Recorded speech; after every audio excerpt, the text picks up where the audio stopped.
All right, folks, I thought I would talk a little bit about this tool that I use. A lot of times people ask me about it when they see it. So this is called a Shaper Origin, and what it really is it's kind of like a handheld CNC. So with a CNC, what the computer does, or what the spindle and everything does, is controls, the X, Y, and then also the depth. With the Shaper, what it does is you move the XY yourself, and then it makes fine adjustments right here with these motors. It makes fine adjustments so that you can't really mess up. So all I've done here, again, I'm prototyping something for the winery, and they needed to make the insert for the wine glasses a little smaller. So all I've done is kind of imported a circle here that's 1.75 inches in diameter. And I'm just going to cut it into some MDF here just to kind of see if it's the right diameter.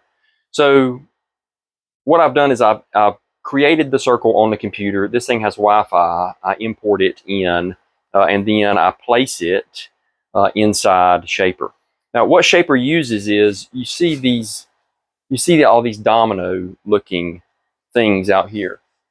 Shaper uses that to tell it where it is in space. So once I scan this, it'll now know exactly where it is in space, so that when I start cutting, it knows what those XYs are. And so what it would do, actually, let me do what's called an air cut here. So an air cut is where the bit doesn't actually touch. So if I do an air cut, I'm going to press and it's going to go down. Right? And so you'll see this little blue circle here. That blue circle is telling you where it's cutting.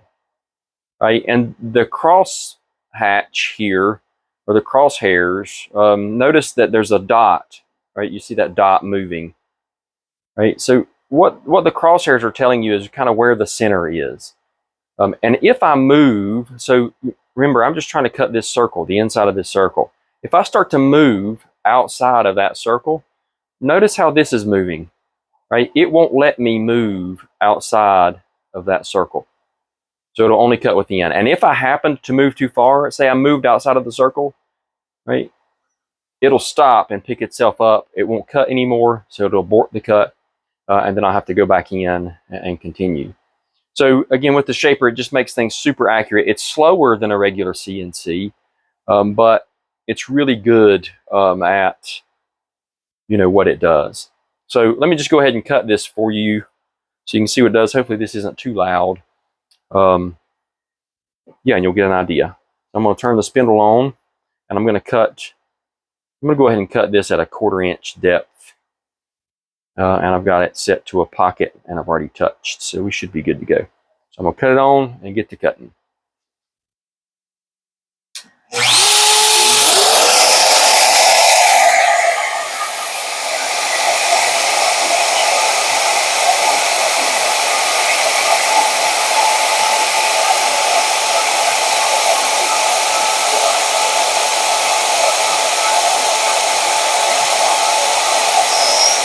Then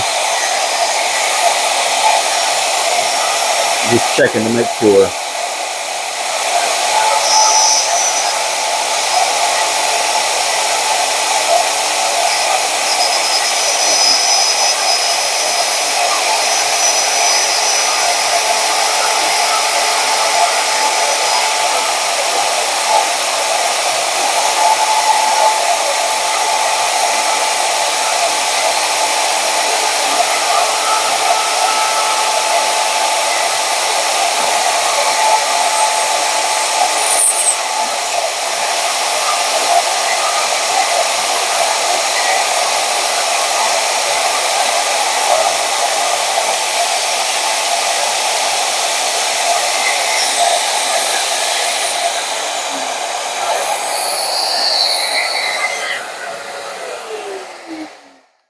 And so now, when I pick this up, we should see a perfect circle cut to a 1/4 inch that is also 1.75 inches in diameter. And there it is.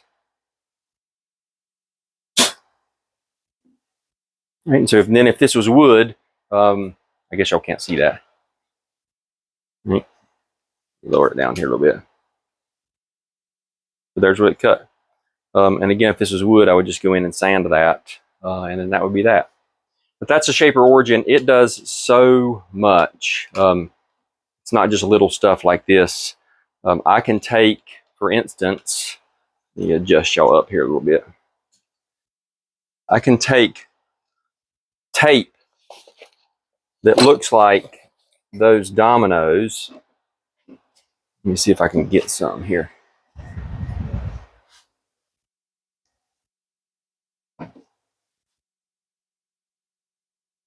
So there's tape here that looks like those dominoes, and wherever I can put this tape, I can scan it, and I can do some CNC work.